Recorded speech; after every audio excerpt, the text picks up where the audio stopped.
విభాగాలకు సంబంధించిన హిందూ ధార్మిక సంస్థలు, పీఠాధిపతులు వాళ్ళు నెలకొల్పినటువంటి అనేక పీఠాలు, మత్సుకు కొన్ని శృంగేరి పీఠం, పెజావర్ పీఠం, కంచి పరమాచార్య పీఠం, పూరి ద్వారకా కాశీ పీఠం, వైఖానస మఠం, తిరుమల క్షేత్రానికే మూలస్తంభం లాంటి మఠం, అహోబిల మఠం, సాక్షాత్తు శ్రీ అన్నమాచార్యుల వారికే గురుపీఠం, పుష్పగిరి పీఠం, త్రిదండి శ్రీమన్నారాయణ చిన్నజీయర్ స్వామి మఠం, మంత్రాలయ రాఘవేంద్ర స్వామి మఠం, ఇలా అనేక రకాలైనటువంటి పీఠాధిపతుల ఆధ్వర్యంలో కొండ మీద అనేక మఠాలను నెలకొల్పటం జరిగింది. ఎంతో భక్తి భావనతో స్వామివారిని దగ్గరికి వచ్చేటువంటి వాళ్ళనందరినీ కూడా సాంప్రదాయాలని, ఆచారాలని, సంస్కృతిని గౌరవిస్తూ పూర్తి నిష్ఠాగరిష్టతతో ఆ పీఠాలలో ఉన్న ఆశ్రమాలు ఆధ్వర్యంలో ఉన్నటువంటి ఈ కొండ మీద ఉన్నటువంటి మఠాల నిర్వహణ సరిగ్గా జరగాలన్నటువంటి సత్సంకల్పంతో నెలకొల్పినటువంటి మఠాలవి. ఈ పీఠాధిపతులందరూ కూడా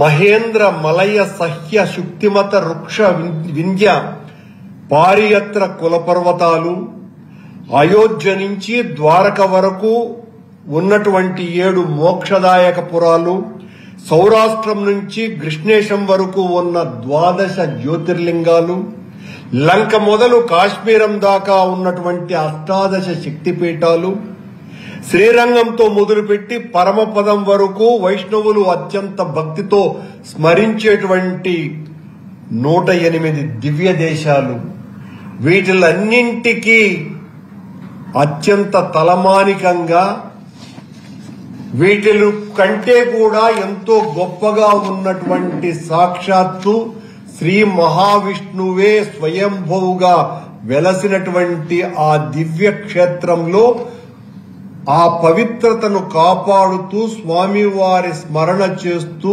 అనుచానం చేస్తూ స్వామివారి వైభవాన్ని విశ్వవ్యాప్తం చేయడానికి తాము కూడా భాగస్వాములైనటువంటి ఈ మఠాలకి కూటమి ప్రభుత్వం, చంద్రబాబు గారి నేతృత్వంలో ఉన్నటువంటి ఈ కూటమి ప్రభుత్వం పోలీసు నోటీసులు జారీ చేసింది. ఏ హైందవ సనాతన సంస్కృతిని పరిరక్షించాలా అన్నటువంటి పరమ భాగవోత్తములు స్థాపించినటువంటి మఠాలకు సంబంధించిన ఆశ్రమాలలో అక్కడ ఉన్నటువంటి కొండ మీద దాదాపు 32కు పైగా ఉన్న మఠాలు హైందవ ధర్మ పరిరక్షణ కోసమని ఉన్నటువంటి మఠాల మీద అనుమానంతో పీఠాధిపతులకందరికీ కూడా అవమానకరమైనటువంటి రీతిలో పీఠాధిపతులకందరికీ కూడా అవమానం చెయ్యాలన్నటువంటి రీతిలో పోలీసు నోటీసులు ఇవ్వటం, ఇది ఊహించటానికి కూడా సాధ్యం కానటువంటి విషయం. అందులో ఈ మఠాలన్నీ కూడా చట్టం ప్రకారం ఎస్టాబ్లిష్మెంట్ గా పరిగణింపబడతాయి కనుక మేము ఈ నోటీసులు ఇస్తున్నామని చెబుతూ మీరు సెక్యూరిటీ గార్డులను పెట్టుకోవాలి, ఒకవైపునే మఠానికి తలుపులు ఉంచాలి, అన్ని మార్గాలు ఉంచకూడదు, మీరు మూసివేయాలి, సెక్యూరిటీ గార్డు అనునిత్యము కూడా చెక్ చేయాలి, రూఫ్ గార్డెన్ చెక్ చేయాలి, సీసీ కెమెరాలు ఏర్పాటు చేసుకోవాలి, ఎంట్రీ ఎగ్జిట్ మరియు పార్కింగ్ స్థలాలు వెనక వైపు ఉన్న మార్గాలు, కాంపౌండ్ నలువైపులా అన్ని ఫ్లోర్లలో మెట్లు మరియు లిఫ్ట్ మార్గాలు, అన్ని ఫ్లోర్ కారిడార్లు కనిపించేలా ఏర్పాట్లు చేయాలి, సీసీ కెమెరాలు ఏర్పాటు చేయాలి, నిషేధిత వస్తువులు, మారణాయుధాలు, పేలుడు పదార్థాలు మఠాలకండి మఠాలకు పోలీసులు ఇచ్చినటువంటి నోటీసులో నిషేధిత వస్తువులు అంటే స్వామివారిని తరించటానికి హైందవ ధర్మ పరిరక్షణకు నడుం బిగించిన పీఠాధిపతుల ఆధ్వర్యంలో నడుస్తున్నటువంటి ఆశ్రమాలకు వచ్చేటువంటి పరమ భాగవోత్తములైనటువంటి భక్తులు నిషేధిత వస్తువులు, మారణాయుధాలు, పేలుడు పదార్థాలు, హానికరమైన వస్తువులు వాళ్ళ దగ్గర ఏమైనా ఉంటే తనిఖీ చేయాలి. అలాంటివి కనిపిస్తే యాజమాన్యం దృష్టికి తెచ్చి వెంటనే పోలీసు మరియు విజిలెన్స్ వాళ్లకు తెలియజేయాలి. అలాగే సెక్యూరిటీల తనిఖీల కోసం స్ట్రిక్ట్ యాక్సెస్ కంట్రోల్, చెకింగ్ మరియు ప్రిస్కింగ్ అండ్ డిఎంఎఫ్డి అండ్ హెచ్ఎంఎండి ఇవి ఏర్పాటు చేసుకోవాలి. మఠాలకు పోలీసు వాళ్ళు ఇచ్చినటువంటి తాకీదులండి.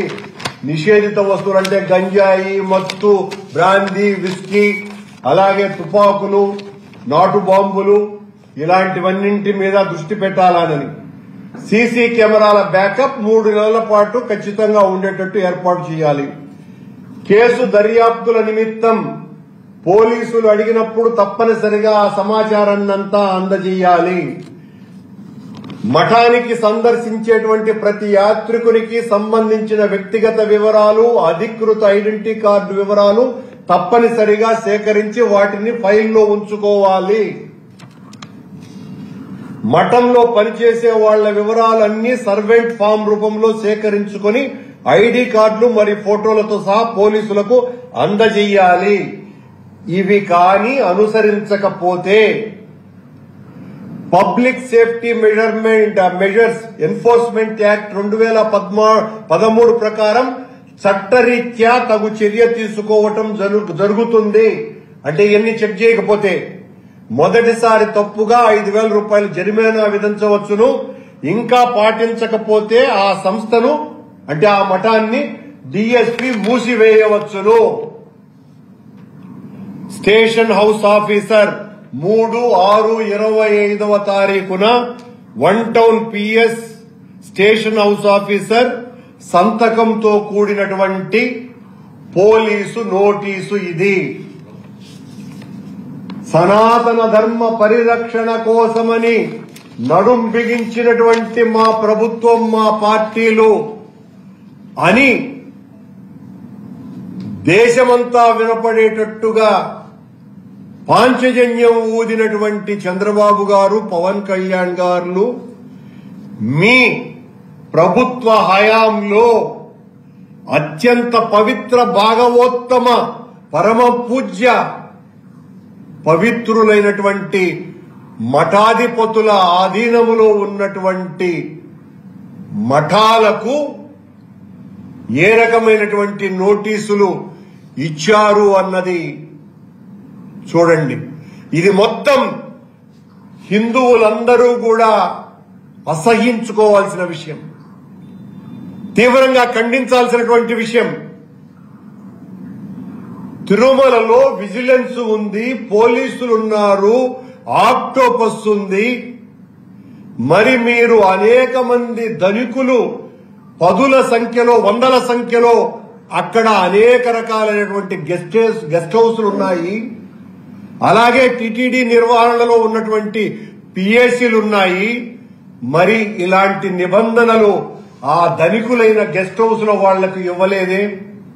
హైందవ ధర్మ పరిరక్షణకు నడుం బిగించినటువంటి వాళ్లకు, పీఠాధిపతులకు నోటీసులు ఇవ్వటం ఏంటండి? ఆశ్చర్యంగా వాళ్లు పరమ నిష్ఠతో ఆ ఆశ్రమాలకు వచ్చేటువంటి వాళ్లు ఎలా వస్తారు అనే దానికి కూడా ఇదంతా కూడా ఆ మఠాలకు సంబంధించినటువంటి పెద్దలు మాట్లాడినటువంటి విషయం. సాంప్రదాయంతో మడికట్టుకొని ఊరి నుంచి కేవలం వాళ్లు ఆహారం కూడా స్వీకరించకుండా అటుకులు తెచ్చుకొని ఆకలేసినప్పుడు అప్పుడప్పుడు పరిమితంగా తింటూ తమ శుద్ధాత్మను కూడా పంటి బిగువున బిగయబెట్టుకొని జాలిగుండెల వాడైన వెంకటేశ్వర స్వామిని, ఆ 7 కొండల స్వామిని, ఆ త్రైలోకనాథుణ్ణి నిత్యం స్మరిస్తూ దీక్షగా యాత్ర చేసుకుంటూ వచ్చి అక్కడ ఉండటానికి ఉన్నటువంటి వాళ్ల మీద నిత్య అగ్నిశాస్త్రాలతో శాలిగ్రామాలను పూజించుకునే వాళ్ల మీద ఈ దాస్తీకం ఏంది చంద్రబాబు నాయుడు గారు అని ఆ మఠాలకు సంబంధించినటువంటి పీఠాధిపతులు విలవిలలాడిపోతున్నారు, అల్లాడిపోతున్నారు. ఇంత దారుణమా? మఠాల మీద నేరుగా హైందవం మీద చేస్తున్నటువంటి కూటమి దాడి తప్ప మరొక్కటి కాదు అని చెప్పడానికి ఇంతకంటే ప్రత్యక్ష ఉదాహరణ మరొక్కటి లేనే లేదు. ఇంత అందులోనూ కూడా లిఖిత పూర్వకంగా నోటీసులు అందించటం అంటే మీరు దోషులని, మీరు ద్రోహులని, మీరు దైవం పట్ల ఏమాత్రము కూడా ఈ మఠాలకు భక్తి భావనలు లేవు అనేటువంటి రీతిలో హెచ్చరికలు జారీ చేయటం కాదా ఇది? మహామహా క్షేత్రాలకు సంబంధించినటువంటి ఆ పీఠాధిపతులంతా కూడా వెంకటేశ్వర స్వామిని సేవించి తరించడానికి అక్కడ మఠాలను నిర్మిస్తే ఆ మఠాలకు ఈ రకమైనటువంటి నోటీసులు ఇచ్చి హైందవ ధర్మాన్ని ఉక్కుపాదంతో అణిచివేయటానికి ఆ తులసి వనాలని వెంకటేశ్వర స్వామిని అర్చించేటువంటి హైందవ మఠాల తులసి దళాలని తన ఇనుప పాదాలతో చంద్రబాబు నాయుడు ప్రభుత్వం నిలిపివేయటం కాదానని హైందవులందరూ కూడా ఆక్రోశిస్తున్నారు. ఉవ్వెత్తున దీని మీద స్పందించవలసినటువంటి అవసరం ఉన్నది. ఇంత ద్వైత అద్వైత విశిష్టాద్వైతాలకు సంబంధించినటువంటి దేవుడైనటువంటి వెంకటేశ్వర స్వామి కొలువులో హైందవానికి శ్రీ వైష్ణవానికి జరుగుతున్నటువంటి ఘోరాపచారం, ఆ మఠాలలో వైఖానస మఠం కూడా ఉన్నది. ఆశ్చర్యంగా వెంకటేశ్వర స్వామి ఆచారాలకు మూలస్తంభమైనటువంటి వైఖానస మఠంతో సహా ఈ నోటీసులు అందుకున్నటువంటి వాళ్లు ఉన్నారు. ఇది ఈస్ట్ ఇండియా కంపెనీ ఆనాటి కుంఫిని దొరతనం కంటే కూడా ఎక్కువ పెత్తనం చలాయించటమే. ఆర్కాట్ నవాబుల కాలంలో ఆర్కాట్ నవాబులు హైందవాన్ని నిర్వీర్యం చేయడానికి ఏ రకంగా ప్రయత్నాలు చేశారో ఈ రోజున బిఆర్ నాయుడు గారి నేతృత్వంలో ఈయన గారు చంద్రబాబు నాయుడు గారు పవన్ కళ్యాణ్ గారు మఠాల మీద దాడి చెయ్యండి అని ఉసిగొల్పినట్టుగా ఉంది. మీరు దీన్ని సరిపుచ్చటానికి కప్పిపుచ్చుకోవటానికి మా మీద దాడి చేస్తే ఉపయోగం లేదు. మీరు స్పష్టంగా దొరికిపోయారు. ఇది శాంతి భద్రతల పరిరక్షణకు సంబంధించినటువంటి విషయం కాదు. మీ గెస్ట్ హౌస్ల దగ్గర ఇలాంటి నిబంధనలు మీరు పెట్టలేదే. ఆ ధనికులైనటువంటి గెస్ట్ హౌస్లు నిర్మించినటువంటి వాళ్ళ దగ్గర పెట్టలేదే. ఎంతో అనుచానంతోనూ నిష్ఠాగరిష్ఠతతోనూ స్వామికి నిరంతరము సేవ చేసి అక్కడ అన్నదానము, పూజలు, భజనలు చేసేటువంటి మఠాల మీద మీ ఆగ్రహం, నిత్యము అన్నప్రసాదం జరిగేటువంటి చోట్లవి, పరమ పవిత్రతతో దేవుణ్ణి పూజించటానికి వచ్చేటువంటి భక్తులే ఆ ఆశ్రమానికి వస్తారు. ఆల్రెడీ ఈ మఠాల మీద ఒకవైపున అధికారులు, టీటీడీ, పోలీసు వాళ్లు బ్రహ్మోత్సవాలు, ఇతర విశిష్ట పూజలు అందుకునేటువంటి సమయాలలో బలవంతంగా వాళ్ళ దగ్గర నుంచి రూములు పెరుక్కుంటూ ఉంటారు. 60% మాకు ఇచ్చేయాలనని. అది కాకుండా ఈ రోజున వాళ్ల మీద చేస్తున్నటువంటి దాడి, మఠాల మీదనే మీరు ఈ రకంగా సీసీ కెమెరాలు, ఇలాంటి రక్షణ వలయాలన్నీ నిర్మించుకోవాలంటే రేపు వెంకటేశ్వర స్వామి మూలవర్తి విగ్రహం దగ్గర కూడా సీసీ కెమెరాలు పెట్టి మా నాయకుడు జగన్మోహన్ రెడ్డి గారు వచ్చినప్పుడు ఏమన్నా వెంకటేశ్వర స్వామి ఆశీర్వదిస్తాడేమో కనుక మూలవర్తి మీద కూడా నిఘా ఉంచండి అని చెప్పే అంత స్థాయిలో ఈ మఠాల మీద దాడి ఉంది. మఠాలు మఠాధిపతులు ఉండేది ధర్మ పరిరక్షణ కోసం, ధర్మ ప్రచారం కోసం. వారిపైన కూడా నిఘా పెడుతోంది ఈ కూటమి ప్రభుత్వం. మఠాల వారు ఆధునిక యంత్రాలను కెమెరాలను ఏర్పాటు చేసుకోవాలని చెప్పటం, ఈ మఠాలలో అనైతిక అసాంఘిక కార్యక్రమాలు జరుగుతాయి అన్నటువంటి అనుమానం విద్వేషపూరితమైనటువంటి ఆలోచన తప్ప మరొక్కటి కాదు. దీని మీద మఠాధిపతులు మేల్కోవాలి, మతాచార్యులు మేల్కోవాలి. హైందవ పరిరక్షణ కోసమని నడుం బిగించే వాళ్ళందరూ కూడా మేల్కోవాలి. టీటీడీలో ఈ రకంగా ప్రభుత్వం చేస్తున్నటువంటి ఈ మఠాల మీద దాడిని ఖండించి ఉద్యమం చేయాల్సినటువంటి అవసరం ఉన్నది అని అందరినీ కూడా విజ్ఞప్తి చేస్తున్నాం. ఈ రకంగా ఇది ఒక్క మాటలో చెప్పాలంటే వెంకటేశ్వర స్వామి భక్తిపైనే నిఘా, భక్తులపైనే నిఘా, మఠాలపై నిఘా, మఠాధిపతులపై నిఘా. ఇంత దారుణమైనటువంటి పరిస్థితి ఒక్కసారిగా ఈ పోలీసు నోటీసు ద్వారా బయటపడింది. దీన్ని పూర్తిగా ఖండించాలి, ఆగ్రహించాలి, ద్వేషించాలి. ఇలాంటి చర్యలని నిరసించాలి.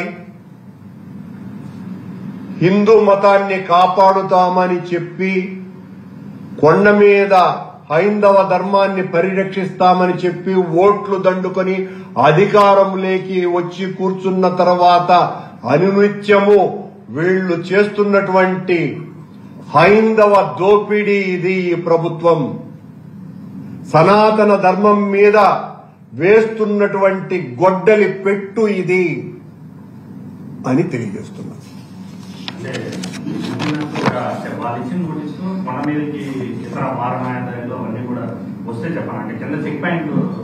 కూడా ఉంది కదా, అక్కడే పట్టుకోవాలా? అలాంటిది మఠాలలో పట్టుకోవాలనేది ఏంటండి నాకు అర్థం కాల. మఠానికి వచ్చేటువంటి భక్తులు మారణాయుధాలు, మత్తు పదార్థాలు, పేలుడు పదార్థాలు వ్యసనపూరితులై వాళ్లు తూగుతూ ఊగుతూ జోబులలో సాలగ్రామాలు కాకుండా నాటు బాంబులు పెట్టుకొని వస్తారు అనేటువంటి అనుమానం ఇందులో రాదా అండి? ఎలా సమర్థించుకుంటారు ఈ నోటీసుల్ని? సనాతన ధర్మం కాపాడుతామంటే తప్పకుండా అదే కదా నేను చెప్పింది. ఏలుమలై అప్పన్ ఆలయంలో జరుగుతున్నటువంటి ఆలయ క్షేత్రంలో జరుగుతున్న ఇంత ఘోరాన్ని ఖండించి స్పందించాల్సినటువంటి అవసరం సనాతన ముసుగులో హైందవ ధర్మాన్ని కాపాడటమే నా లక్ష్యమని ఇతర రాష్ట్రాలలో కూడా ధీంకరించి మాట్లాడుతున్నటువంటి పవన్ కళ్యాణ్ గారు ఖచ్చితంగా స్పందించాలి.